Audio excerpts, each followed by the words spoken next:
Assalamualaikum warahmatullahi wabarakatuh. Selamat pagi anak-anak. Bagaimana kabarnya pada pagi hari ini?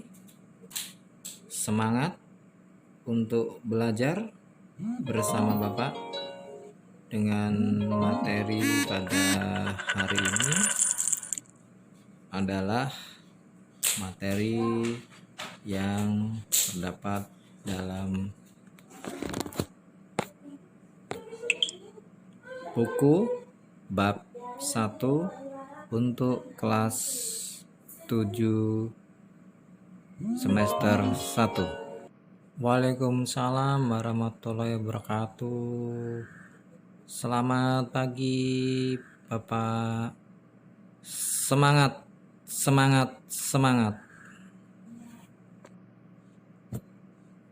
Baiklah anak-anakku, kita mulai pembelajaran pada pagi ini tentang pengertian ruang dan interaksi antar ruang. Anak-anakku, kita tinggal di mana?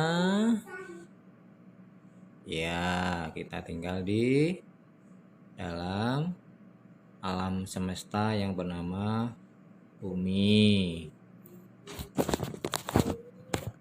Di mana semua makhluk hidup itu tinggal, yang disebut di sebuah ruang.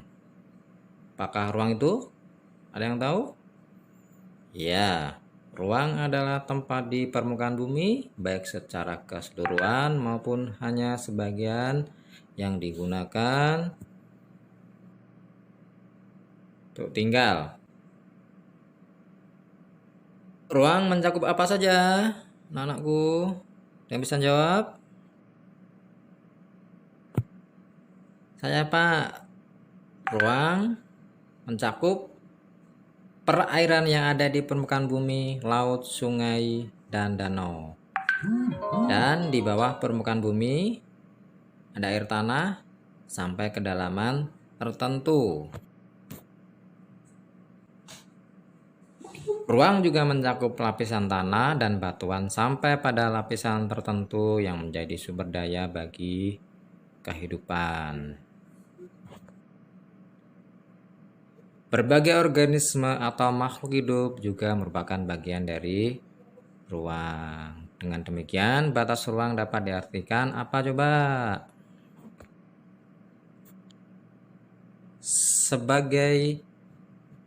Batas ruang dapat diartikan sebagai tempat dan unsur-unsur lainnya yang mempengaruhi kehidupan di permukaan bumi. Lanjut. Di permukaan bumi memiliki ciri khas tertentu yang berbeda antara suatu wilayah dan wilayah lainnya. Tidak ada satu lokasi yang karakteristiknya sama persis antara satu dan lainnya. Karakteristik inilah yang kemudian menciptakan keterkaitan antar ruang di permukaan bumi.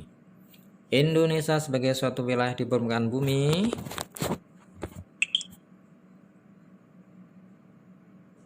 juga memiliki karakteristik tersendiri yang berbeda dengan wilayah lainnya. Apa perbedaan karakteristik ruang di permukaan bumi? Yang bisa jawab? Saya Pak. Berbagai ruang di permukaan bumi memiliki karakteristik yang khas. Karakteristik yang khas tersebut dapat berupa tanah, batuan, tumbuhan, dan lain-lain yang berbeda dengan tempat lainnya. Mungkin saja ada satu atau beberapa komponen dari ruang yang juga ditemukan di tempat lainnya. Tetapi akan ada komponen lain yang berbeda.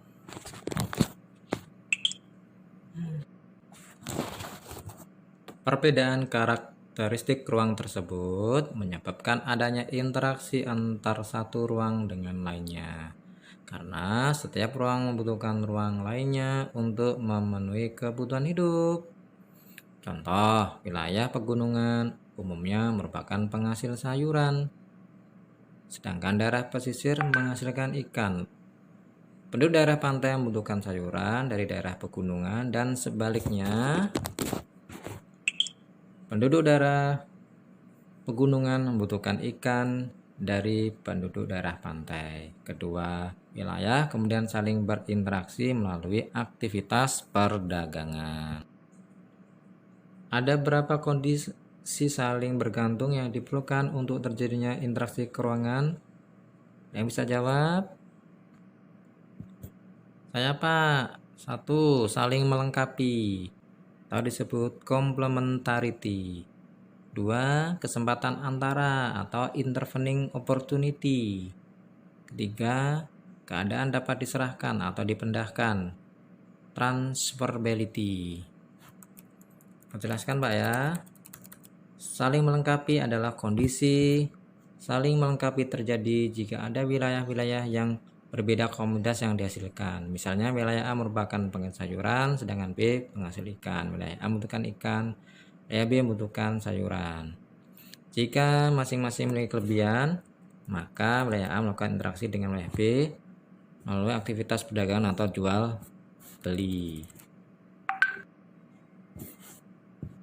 Kesempatan antara adalah suatu lokasi yang menawarkan alternatif lebih baik sebagai tempat asal maupun tempat tujuan. Jika seseorang akan beli satu produk, maka ia akan memperhatikan faktor jarak dan biaya untuk memperoleh produksi tersebut. Contoh, wilayah A biasa membelikan ke wilayah B, namun kemudian diketahui ada wilayah C yang juga penghasil ikan. Karena wilayah C jaraknya lebih dekat dan ongkos transportasinya lebih murah, para pembeli ikan dari wilayah A akan beralih membeli ikan ke wilayah C. Akibatnya, interaksi antara wilayah A dan B melemah. Kemudian transfer. Pengangkutan barang atau juga orang memerlukan biaya. Biaya untuk terjadinya interaksi tersebut harus lebih rendah dibandingkan dengan keuntungan yang diperoleh.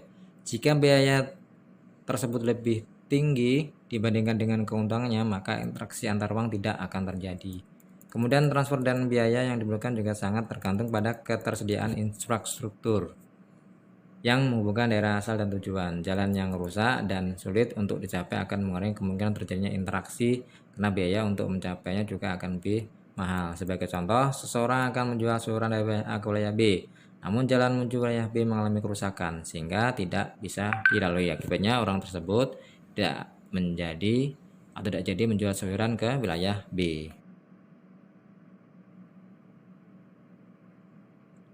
Iya, pintar sekali anakku. Nah, sekarang kalian anak-anakku semuanya silahkan mengerjakan tugas secara kelompok 4 atau 5 orang.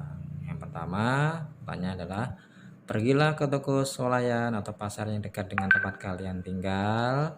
Perhatikan sejumlah barang yang dijual di toko atau pasar. Jika kalian pergi ke toko swalayan, biasanya ada informasi lokasi pembuat produk pada kemasannya. Tanyakan kepada pedagang tentang daerah asal dan barang yang dijual tersebut. Kemudian yang kedua, tulislah hasil penelusuran informasi tersebut pada tabel. Ya, silakan